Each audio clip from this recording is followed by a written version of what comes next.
được khá một sản dây lọt sỏ này lọt sỏ để chụp bự nữa lên trên đầu cơ thế nào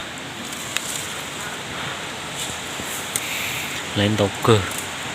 nó thật ra cầu từ kilo nữa lúc thở nó ít thở nữa thì ít tay nữa thì lấy cho cái chiên nó chỉ tao trứng hồi giờ nó tiếp trứng tà nữa tao chỉ tao trứng mà trứng tàu chân nó nữa nó phải chơi trứng cho nó lần gì tao thì tiền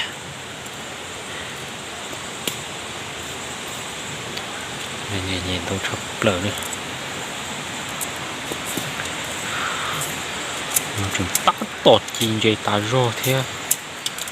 thia nhau nó thế từ nó ít trốn dây từ nó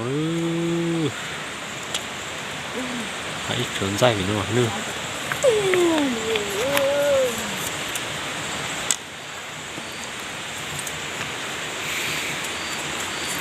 ít trốn dây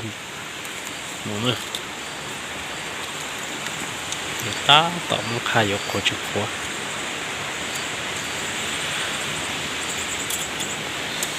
người ta tỏ chụp chín dây